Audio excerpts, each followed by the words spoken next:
Online class में आपका स्वागत है।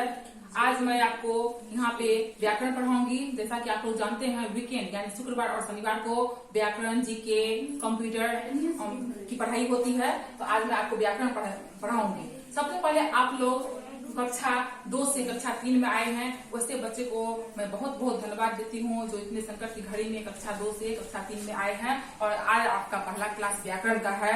तो बच्चों, आप लोग घर पे हमेशा खुश रहिए और स्वस्थ रहिए, हंसते रहिए और घर में रहिए। आज मैं आपको पढ़ाऊंगी व्याकरण। व्याकरण से पहले क्लास में आप अवगत होंगे व्याकरण है क्या, उसको जानेंगे और भाषा को भी जानेंगे। मेरा पहला अध्याय है भाषा और व्याकरण। मेरा पहला अध्याय क्या है? भाषा और व्याकरण।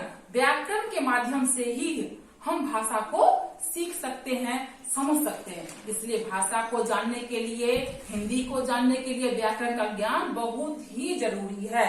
बच्चों, आप लोग बहुत अच्छे बच्चे हैं। हमको उम्मीद है आप मेरी बातों को सुनते होंगे, समझते होंगे और हमारी पढ़ाई गई बातों को ध्यान से पढ़ेंगे और समझेंगे। तो आप लोग वर्ग 1 से आए हैं, अब आप लोग मिडिल सेक्शन के बच्चे हो गए हैं। तो बहुत अच्छा लगता है हमें आप लोगों से मिलकर। दुर्भाग्यवश लॉकडाउन में हम लोग फंस गए हैं, जो आपसे हम मिल नहीं पा रहे हैं। लेकिन ये ज्यादा दिन चलेगी नहीं, हमारा क्लास फिर जारी होगा, हम लोग फिर मिलेंगे और एनर्जेटिक होके मिलेंगे। तो बच्चों, आज मेरे साथ बने रहिए। अभी पढ़िए भाषा और व्याकरण। तो भाषा जानेंगे। आप घर में बोलते हैं, कुछ भी बोलते हैं, माँ से, पापा से, दादा से, दादी से, भैया से, दीदी से, तो अपनी भाषा में बोलते हैं। चाहे वो आप हिंदी बोलिए, इंग्लिश बोलिए कि मैथिली बोलिए, जो भी बोलिए, किसी न किसी माध्यम से बोलते हैं। ठेठी बोलिए, तो किसी न किसी माध्यम से अपने परिवार में उससे बातचीत करते हैं। वही बातचीत भाषा है, वही बातचीत भाषा है। और बिना भाषा के हम लोग हैं ही नहीं। बिना भाषा के तो गूंगा रहते हैं, जो बोलते ही नहीं है। बच्चों, आप लोग समझ सकते हैं भाषा बहुत ही जरूरी है। एक दिन आप मौन रह सकते हैं घर में? अगर रह सकते हैं तो कल का होमवर्क यही है, पूरे दिन आप मौन रहिएगा। संभव नहीं है, आप लोग बहुत शरारती हैं, आप लोग ज्यादा बोलते हैं। इसलिए आप कल प्रैक्टिस कीजिएगा, आधा घंटा मौन रहने का घर पे। किसी से बातचीत मत कीजिएगा। ब्रेकफास्ट करने के बाद अपने नाश्ता लेने का मौन रहिएगा। देखिएगा हो पाएगा। ये आपके लिए गेम भी हो गया। अपने अपने रूम में जाके आराम से मौन रहिएगा। आपका ये गेम भी हो गया। देखते हैं क्या होता है कल फिर जब मिलेंगे तो हम इससे पूछेंगे कैसा लगा ये गेम मौन रहने का। कभी कभी क्लास में आप लोगों को कराते हैं। चलो, पर सबसे पहले 5 मिनट मौन रहो। मौन मतलब होता है क्या? चुप। तो समझ जाइएगा भाषा का क्या अहमियत है। इसी के माध्यम से आप समझ जाइएगा भाषा का क्या अहमियत है। 2 मिनट मौन रखवाते हैं हम लोग। अगर किसी को श्रद्धांजलि देने का होता है तो सबको खलबली लग जाती है। कोई सर खुजाने लगता है, कोई हंसने लगता है, कोई पेंट से जिला करने लगता है। बहुत तरह का नौटंकी हम लोग देखे हैं। बच्चों, आप लोग बहुत शरारती हैं। तो आप लोग मौन रहिएगा। कल आधा घंटा कम से कम प्रैक्टिस कीजिएगा तो आप में एक साधना आएगी। मौन रहने की शक्ति आएगी। मौन में भी शक्ति है, चुप रहना भी बहुत ही जरूरी है। और क्लास में चुप ही रहना है। टीचर की सुनेंगे और आप चुप रहेंगे।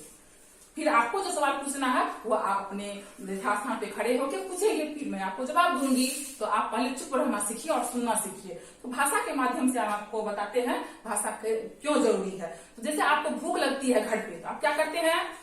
मन में आया भूख लगी, आपको खाना मिल जाता है? नहीं, कदापि नहीं हो सकता, कोई नहीं कर सकता। आपको मन में आया तो आपको भूख लगी है, आपके आगे खाना आ जाएगा। संभव ही नहीं है, बिना मांगे नहीं मिलेगा।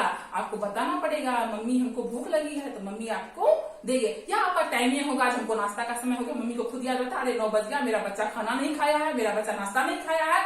तो खुद लेके आती, वो अनुभव करती, क्योंकि माँ को बच्चे से बहुत लगाव होता है, बहुत प्रेम होता है। तो वो आपके अनुभव को समझती है और खाना का प्लेट लेके खुद चले आती है और आप लोग को स्वादिष्ट भोजन मिलता है।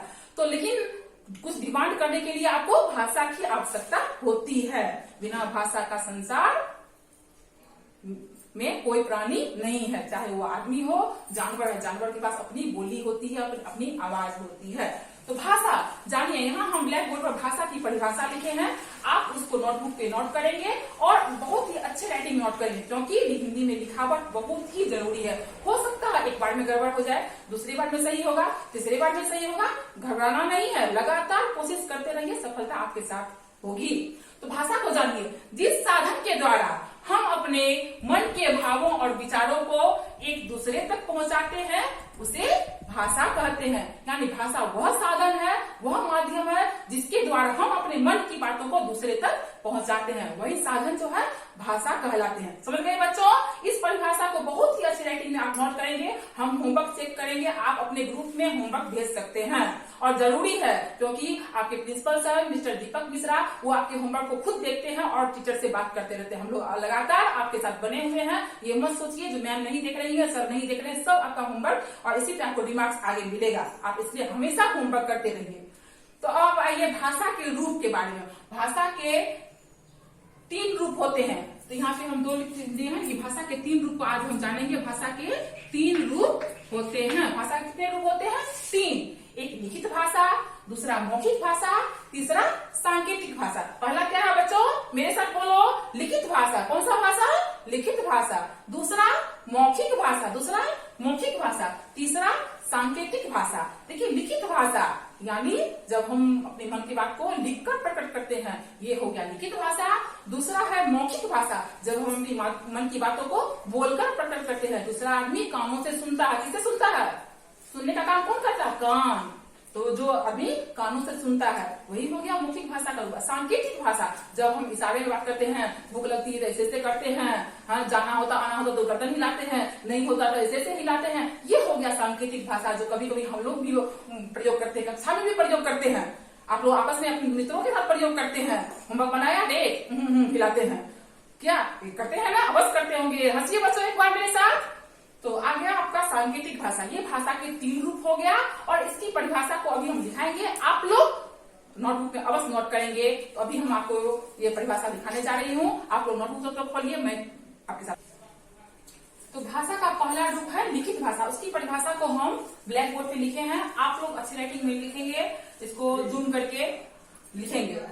सुनिए, जो कुछ लिखा या पढ़ा जाता है वह भाषा का लिखित रूप कहलाता है। जो कुछ लिखा या पढ़ा जाता है वह भाषा का लिखित रूप कहलाता है। इसे आंखों से देखा जाता है। लिखित भाषा को हम आंखों से देखते हैं और मन में से पढ़ते हैं, यही भाषा का लिखित रूप है। जो कुछ लिखा या पढ़ा जाता है वह भाषा का लिखित रूप कहलाता है। इसको हम आंख से देख के ही न पढ़ेंगे, कोई भी चीज को कैसे पढ़ते हैं? आंख से देख के ही पढ़ते हैं, इसीलिए इसको आंखों से देखा जाता है। दूसरा है मौखिक भाषा। दूसरा क्या है?